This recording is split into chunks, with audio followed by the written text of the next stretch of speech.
ಏನಕ್ಕೆ ಶೇವ್ ಮಾಡಲ್ಲ? ಯಾಕೆ ಕಲ್ತಿದ್ದಲ್ಲ ನೆಟ್ಟಿ ಬರೋಕ್ಕಾಗಲ್ಲ? ಹಿಂಗೆ ಎದ್ಬಿಟ್ರೆ ಏನು ನಾವು ಅಯ್ಯೋ ಹಬ್ಬ ಅಂತ ಅಂದ್ಬಿಟ್ಟು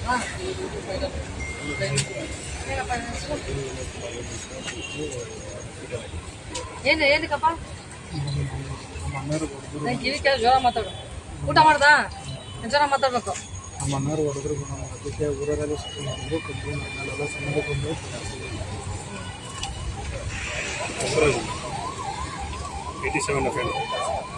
ಯಾಕಪ್ಪ ಜೂಜಾಟ? ಏನಕ್ಕೆ ನಿಮ್ಗೆ ದುಡ್ಡು ಮನೇಲಿ ಇಟ್ಕೊಂಡು ಹೆಂಡತಿ ಮಗ ಸಾಕಾಗಲ್ವಾ? ಜಾಸ್ತಿ ದುಡ್ಡಿದ್ರೆ ಸೇವಿಂಗ್ಸ್ ಅಕೌಂಟ್ ಅಂತ ಕೇಳ್ರಿ. ಗೌರ್ಮೆಂಟ್ ಎಷ್ಟೊಂದು ಸ್ಕೀಮ್ಸ್ ಕೊಟ್ಟಿದೆ, ಅದಕ್ಕೆ ಇನ್ವೆಸ್ಟ್ ಮಾಡ್ರಿ. ಇನ್ಶೂರೆನ್ಸ್ ಮಾಡಿಸಿದ್ದೀರಾ? ಮತ್ತೆ ಇನ್ಶೂರೆನ್ಸ್ ಮಾಡಿಸ್ಬೇಕು. ಲೈಫ್ ಇನ್ಶೂರೆನ್ಸ್ ಮಾಡಿಸಿ, ಮೆಡಿಕಲ್ ಇನ್ಶೂರೆನ್ಸ್ ಮಾಡಿಸಿ. ಯಾಕೆ ದರಿದ್ರ ಜೂಜಾಟಕ್ಕೆ ದುಡ್ಡು ಹಾಕ್ತೀರಾ ನೀವು? ಅಷ್ಟೊಂದು ದುಡ್ಡಿದ್ಯಾ? ಹೋಗಿ ಅನಾಥಾಶ್ರಮಕ್ಕೆ ದುಡ್ಡು ಹಾಕಿ, ಪುಣ್ಯ ಬರುತ್ತೆ. ಯಾಕೆ ಜೂಜಾಟ ಆಡೋದು ನೀವು? ಅಷ್ಟೊಂದು ದುಡ್ಡಿದೆ ನಿಮ್ಗೆ ಜೂಜಾಟ ಆಡೋಕ್ಕೆ? ಅಲ್ಲ ಯಾಕೆ ಬೇಕು ನಿಮ್ಗೆ? ಹೊಟ್ಟೆ ಬೆಳೆಸ್ಬಿಟ್ಟಿದೆ. ಅದು ಬದಲು ಹೋಗಿ ಸ್ವಲ್ಪ ರನ್ನಿಂಗ್ ಮಾಡಿ ಟೈಮ್ ವೇಸ್ಟ್ ಮಾಡೋದ್ ಬದಲು ಆ ಜೂಜಾಟ ಅದು ಮಾಡೋ ಬದಲು ಸ್ವಲ್ಪ ಆರೋಗ್ಯ ನೋಡ್ಕೊಳಕ್ಕಾಗಲ್ಲ ನಿಮ್ಗೆ? ವಾಕ್ ಮಾಡಿದ್ದೀರಾ? ಆ ಜೂಜಾಟಕ್ಕೆ 4 ಅವರ್ ಟೈಮ್ ಸ್ಪೆಂಡ್ ಮಾಡೋ ಬದಲು ಹೋಗಿ ವಾಕ್ ಮಾಡಿ. ಯಾಕೆ ಇದೆಲ್ಲ ಬೇಕು? ತಲೆಗೆ ಬುದ್ಧಿ ಇಲ್ವಾ?